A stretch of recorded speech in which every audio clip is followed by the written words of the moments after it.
네, 지금 할리우드에서는 영화 산업의 판을 뒤흔들 초대형 인수전이 벌어지고 있다는데요. 한국개발연구원 산업시장정책연구부의 구자현 선임연구위원 나와 있습니다. 위원님, 어서 오십시오. 네, 안녕하세요. 네. 자, 넷플릭스가 워너브라더스를 인수한다는 소식으로 연일 시끌시끌합니다. 위원님, 두 기업의 인수 합병이 왜 이렇게 큰 화제가 되는 건가요? 네, 넷플릭스에서는 지난 5일 헐리우드의 대표적인 스튜디오인 워너브라더스를 720억 달러, 우리 돈으로 아마 100조 이상일 텐데요. 네. 이 인수를 한다는 보도가 있는데 이거는 글로벌 거대 스트리밍 회사인 넷플릭스하고 또 헐리우드의 대표적인 영화 산업사가 합병을 해서 헐리우드의 거대 공룡이 탄생한다는 의미인데요. 이거는 특히나 중요한 의미가 있는 거는 사실 이제 그동안 헐리우드에서는 극장 문화가 중심이었으나 네. 앞으로는 어찌 보면 극장 문화가 문을 내리고 막을 내리고 새로운 플랫폼 시대로 완전히 전환이 되는 시대가 아닌가라는 그런 전망들이 있으면서 관심을 갖게 되는 것 같습니다. 네, 그러니까 요약하자면 안방 플랫폼이 영화관을 먹었다 이렇게 볼 수가 있겠네요. 네, 그럴 것 같습니다. 네, 솔직히 워너브라더스의 만화 또는 영화, 드라마 이거 보지 않고 자란 사람이 거의 없을 것 같습니다. 자, 잠깐 보여주실까요? 네. 자, 보시죠. 뭐 슈퍼맨이라든지 배트맨, 저 배트맨 굉장히 좋아합니다. 그리고 해리포터, 반지의 제왕, 매트릭스, 루니툰즈. 자, 이런 캐릭터들, 지금 보시는 이 익숙한 캐릭터들이 모두 지난 100년 동안 워너브라더스에서 줄줄이 탄생됐죠. 자, 위원님, 그럼 시청자들의 이해를 돕기 위해서 이 워너브라더스가 어떤 회사인지 설명을 좀 해주실까요? 예, 워너브라더스는 1923년에 설립돼서 102년의 역사를 가진 헐리우드의 대표적인 영화 제작사인데요. 네. 말씀하신 대로 워너브라더스는 헐리우드의 탄생과 함께 20세기, 21세기를 관통해서 수많은 시청자들, 그 영화를 관람한 사람들의 그 세대의 기억을 만들고 추억을 만드는 대표적인 IP 왕국이라고 부를 수 있겠습니다. 네. 자, 아까도 우리가 캐릭터들을 살펴봤지만 고전부터 그리고 블록버스터까지 그야말로 쟁쟁한 라인업을 볼 수가 있는데요. 그와 비교해 봤을 때 사실 워너브라더스를 삼킨 넷플릭스의 역사는 별로 길지가 않습니다. 그런데 그 성장세는 그야말로 파죽지세죠. 네, 넷플릭스는 어찌 보면 작은 패가 성장을 해서 대양을 가르는 거함이 된 대표적인 사례인데요. 넷플릭스는 1997년 캘리포니아에서 작은 DVD 대여 업체로 시작을 했습니다. 처음에는 이 회사가 또 재밌는 건 뭐였냐면 그동안에는 건 바이 건으로 이렇게 구매를 했던 거를 이제 월정액을 받고 그 월에 몇 번이라도 이렇게 우편 대여 서비스를 하는 거였는데요. 지금 용어로 하면 구독 서비스를 먼저 개척한다라고 볼 수 있고요. 그렇죠. 하지만 지금은 구독을 하면 스트리밍을 통해서 볼 수 있지만 그때는 DVD를 배달을 해줬잖아요. 예. 네. 특히나 이제 2007년부터 온라인상에서 이제 플랫폼으로 해서 이제 OTT를 시작을 해서 기존에 있는 TV 드라마 시장과 본격적으로 경쟁을 하는 게임 체인저가 됐고요. 더 재밌는 거 2013년에 자체 제작을 하게 됩니다. 그 재밌었던 프로그램이 하우스 오브 카드라는 프로그램인데요. 백악관의 권력 암투를 그리는 이 프로그램이 대박을 치면서 정치 드라마였죠. 예, 정치 드라마에서 대박을 치면서 넷플릭스에 대해서 관심도도 많아지고 글로벌 기업으로 성장한 계기가 되었습니다. 자, 위원님 표현대로 조각배가 점점 커져서 거함이 됐다. 적합한 표현인 것 같습니다.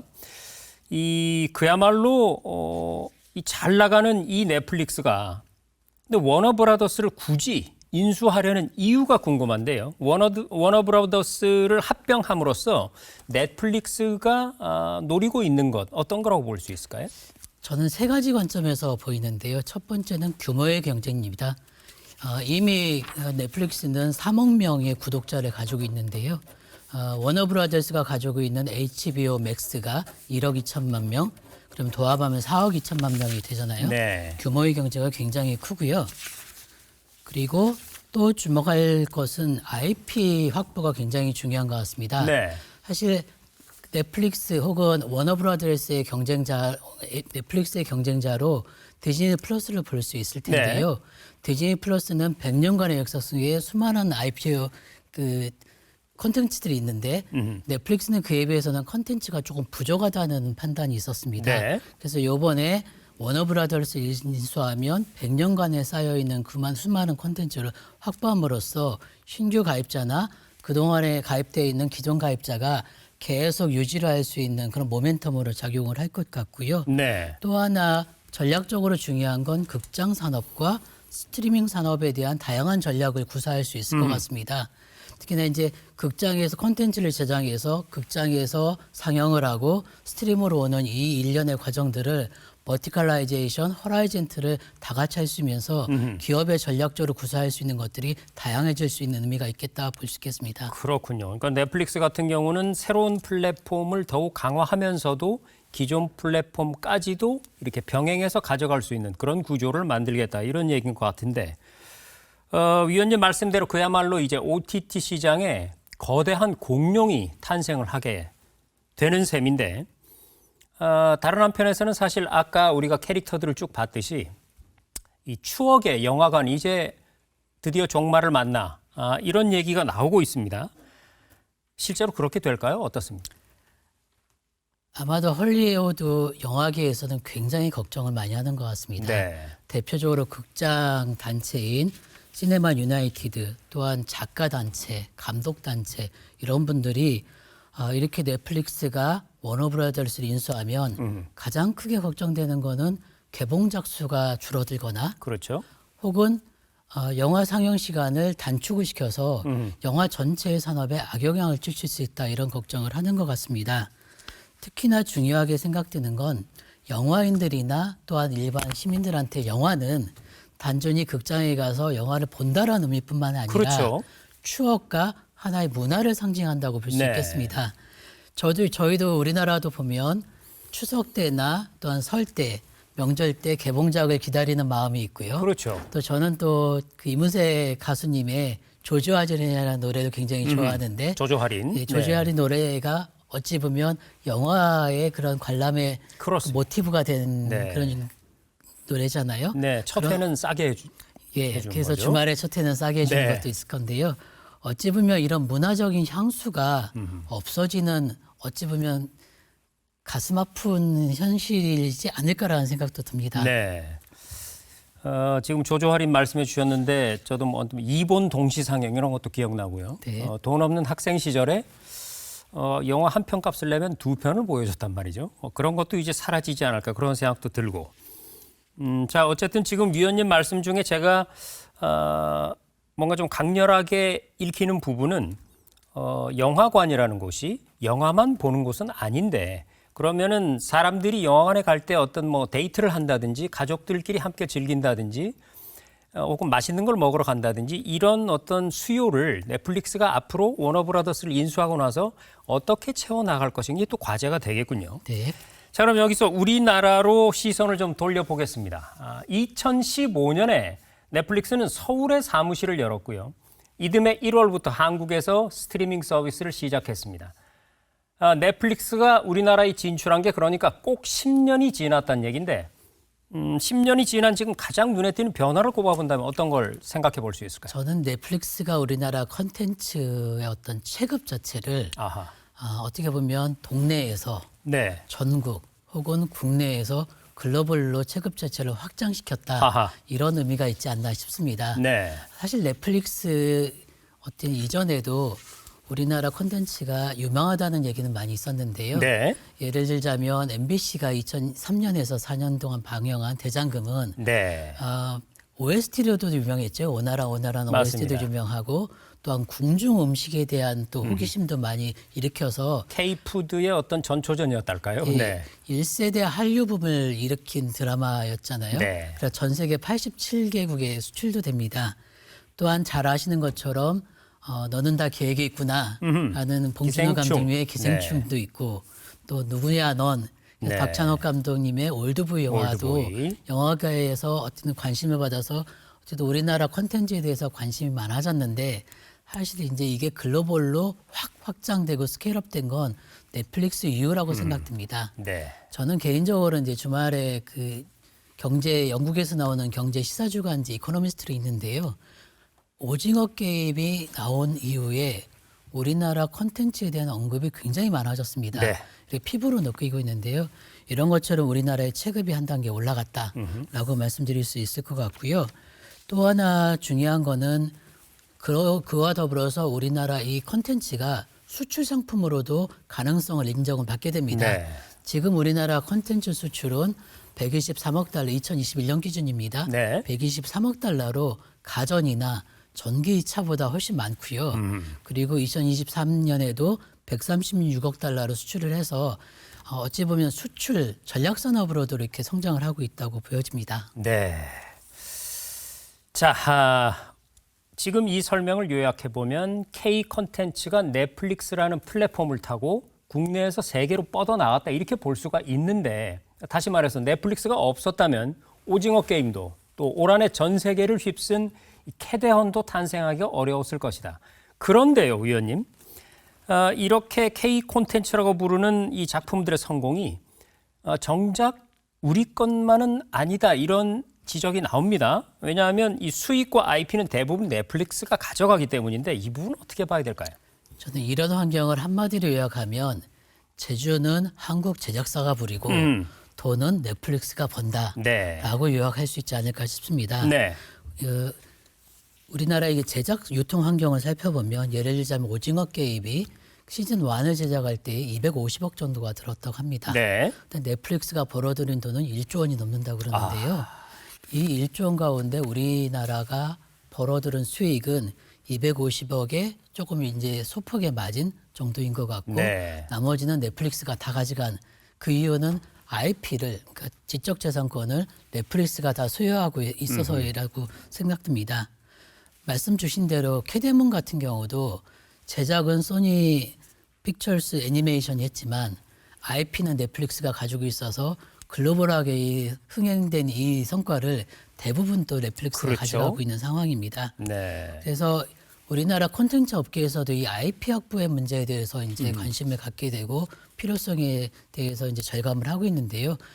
예를 들자면 우리 정부에서도 지난 8월 18일 대통령께서 국무회의 할 때에 K 콘텐츠의 글로벌 확산 전략을 체계적으로 마련하고 네. 또 이것을 지원할 수 있는 종합적인 대책을 수립하라고 지시하신 것도 이런 맥락이라고 볼 수 있겠습니다. 그렇군요. 자, 시청자 여러분께 참고 삼아 말씀드리면 지금 IP라는 용어가 계속 나오고 있는데 이건 그 인터넷 프로토콜이 아니고요. 지식재산권을 뜻하는 용어라는 점 말씀드립니다. 자, 위원님 말씀하신 것처럼 우리나라는 분명히 콘텐츠에 있어서 뛰어난 제작 능력을 갖고 있거든요. 상상력과 그걸 실현하는 능력까지 갖추고 있는데 왜 우리가 넷플릭스의 돈을 받지 않고 우리 스스로 만들어내지는 못했었나 이런 아쉬움이 사실 강하게 듭니다. 왜냐하면 국내에도 사실 그리고 요즘은 티빙이나 웨이브 같은 OTT가 분명히 있거든요. 지금 우리 이 플랫폼들의 경쟁력이랄까요? 어디까지 와 있습니까? 저는 우리나라의 플랫폼을 말씀을 한마디로 요약하면 스케일업의 한계가 있었다라는 생각을 듭니다. 네. 제가 마침 요즘 이제 문화 연구를 하고 있는데요. 네. 업계에서 관계자들 말씀 들어보면 우리가 말씀 주신 대로 초기에 우리가 선도적인 버전이 있었다. 네. 예를 들자면 곰플레이어 같은 게 이게 잘 성장했으면 글로벌 이제 스트리밍 OTT가 될 수 있었는데 네, 저도 곰 썼었습니다. 예, 이거를 살리지를 못했다. 그 이유 중에 하나는 가장 큰 거는 우리나라 내수 시장이 너무 작았기 때문이다라는 말씀합니다. 네. 예를 들어서 지금 이제 월 구독료가 10,000원이라면 100억짜리 제작을 하면 100만 명이 새로 들어와야 되는데 이게 매 100만 명이 새로 들어올 수 있는 국내 시장이 작기 때문에 그런 문제가 있는 것 같고요. 사실 이런 문제는 우리나라뿐만 아니라 많은 나라에서도 선진국에서 또 비슷한 현상인 것 같은데요. 예를 들자면 영국, 독일, 프랑스, 호주 이런 나라들도 국내 자체 OTT가 있는데 네. 글로벌로 넷플릭스처럼 확장한 사례는 거의 없습니다. 그렇군요. 이유는 시장과 자본이 다 필요한데 네. 이 부분에서 약하다라는 생각이 들고요. 그래서 어찌 보면 우리 국내 OTT가 성장을 못한 것이 네. 우리가 못해서라기보다는 우리의 산업의 어떤 한계 또는 시장의 한계 때문이라고 볼 수도 있겠습니다. 네, 그렇군요. 자, 더 큰 공룡으로 진화하고 있는 넷플릭스의 독주 체제는 당분간 계속될 것으로 보이는데 그럼 여기서 두 가지를 한번 짚어보겠습니다. 먼저 콘텐츠 측면에서 K 콘텐츠가 앞으로 더욱 경쟁력을 확보하기 위해서는 지금 어떤 과제가 있다고 보십니까? 사회자께서 주신 말씀대로 이제 넷플릭스의 독주 체제는 한동안 깨지지 않을 것 같습니다. 네. 그래서 우리가 넷플릭스와 함께 어떻게 갈 수 있느냐 고민을 해야 되는데요. 말씀 주신 대로 콘텐츠 제작과 관련해서는 네. 우리가 강점을 가지고 있는 제작을 더 고도화를 해야 되는데요. 우리의 강점은 한마디로 요약하면 가성비라고들 많이 아하, 얘기합니다. 네. 어찌 보면 적은 비용으로 수준 높은 제작을 한다. 그렇죠. 근데 사실 가성비만으로는 이제는 한계가 클 것 같습니다. 네. 이미 제작이 우리보다 인건비가 싼 태국이나 동남아로 많이 이전된다는 소식도 있고요. 그래서 가성비를 넘는 방법들이 하나는 저는 첨단 기술을 많이 활용해야 될 것 같습니다. 네. 그래서 AI 같은 첨단 기술들이 많이 이제 등장을 했으니까 이런 것을 잘 활용을 해야 될 것 같고요. 그걸 활용할 수 있는 인재 육성도 매우 중요하다고 생각합니다. 두 번째로 중요한 건 이제 다양한 시도가 이루어질 수 있는 환경이 중요할 텐데요. 네. 우리나라의 컨텐츠가 글로벌에서 관심을 갖게 된 건 소재가 다양하고 또한 연출이 다양하고 스토리가 다양했기 때문이라고 합니다. 네. 그래서 이런 창작성이 제약되지 않도록 규제의 범위를 좀 어떻게 보면 규제에 대한 측면에서 접근이 필요할 것 같고요. 마지막으로는 콘텐츠 생태계 활성화를 위한 역할들이 필요할 것 같습니다. 아까 말씀 이제 주신 IP 확보에 대해서 업계에서도 고민을 해야 되지만 정부도 IP 확보를 해서 이 업사이드의 포텐셜, 업사이드 수익이 해외로 나가지 않고 국내에서 우리 제작 기업들한테 돌아올 수 있도록 하는 역할이 필요하다고 생각합니다. 그렇군요. 제가 간략하게 정리를 해보자면 걸림돌이 되는 규제들은 풀고 돈은 끌어오고 사람은 키우자 이렇게 요약해 볼 수가 있겠군요. 자, 그럼 두 번째로 이제 생각해 볼 부분이 바로 플랫폼인데 넷플릭스의 독주가 계속된다면 국내 OTT 역할도 갈수록 중요해질 것 같거든요. 우리 플랫폼들은 어떻게 경쟁력을 갖춰나갈 수 있을까요? 나는 우리 플랫폼에 대해서 이런 시각이 필요하지 않을까 싶습니다. 우리 플랫폼은 시장에서 워킹하는 것도 있지만 네. 국가 전략 혹은 소버린 플랫폼이다라는 아하. 관점이 필요한 것 같습니다. 작년에 유럽에서 유럽 경쟁력이 왜 약한가에 대해서 보고서가 나온 게 있었는데요. 네. 거기서 뭐라고 표현하냐면 유럽은 빅테크가 없다. 어찌 보면 우리나라는 네이버, 카카오 같은 이런 빅테크 그 검색 엔진들이 있어서 구글이나 아니면 다른 미국의 거대한 검색 시장이 우리나라 들어올 때에 일종의 버퍼가 되거나 경쟁이 될 수 있는 부분이 있을 텐데요. 네. 이것처럼 우리나라 OTT가 단순히 시장에서 이루어지는 게 아니라 소버린 OTT라는 관점이 필요하고요. 저는 더욱 이래서 반가운 것은 우리 정부가 이 문화시장을 국가전략산업으로 지정을 하고 이거로 해서 국민성장펀드를 만들었잖아요. 네. 이 국민성장펀드의 일부가 우리 OTT한테도 들어와서 OTT가 경쟁력을 가질 수 있는 부분도 정부가 지원을 해야 된다라고 생각을 하고 있습니다. 네, 잘 알겠습니다. 자, 그럼 이제 마지막 질문을 드려야 될 것 같습니다. 넷플릭스의 워너브라더스 인수가 마무리되기까지는 아직은 여러 변수가 좀 남아있는 상황입니다만 갈수록 더 복잡해지는 인수전, 앞으로 어떤 점들을 주목해서 볼 필요가 있을지 간략하게 좀 부탁드립니다. 저는 넷플릭스는 하나의 OTT이기도 하지만 미국의 국가 전략이라고 생각합니다. 네. 지난주에 나온 미국 국가전략 보고서에 보면 미국은 여러 가지 그 미국의 경쟁력을 지키고 더 고도화시키는데 문화산업도 매우 중요하다고 언급을 하고 있습니다. 네. 특히 이 넷플릭스 합병의 경우에도 어찌 보면 넷플릭스 자체의 합병의 의미도 있겠지만 문화적으로 미국이 전 세계를 이끌고 가는데 어떤 영향이 있는지에 대한 고민을 하는 것 같고요. 특히나 그래서 트럼프 정부에서는 넷플릭스가 독점이 되면서 어찌 보면 국가 전체 전략적으로 움직이지 않을 수 있는 부분도 고민을 하는 것 같고요. 특히나 워너브라더스 합병됐을 때 시장 점유율이 30%가 넘으면 네. 독점이 될 수 있기 때문에 네. 이 부분에 대해서도 조금 정부의 입장에서는 여러 다각도로 보는 것 같습니다.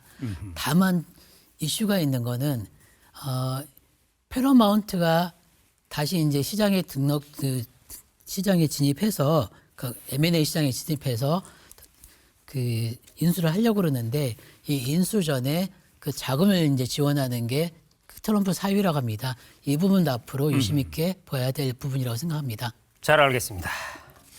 자, K 컨텐츠가 세계 시장에 널리 알려지는 것으로 만족하지 않고 우리 산업 기반을 키우는 방향으로 발전시켜 나가야겠습니다. 지금까지 한국개발연구원의 구자현 선임연구위원이었습니다. 위원님 고맙습니다. 감사합니다.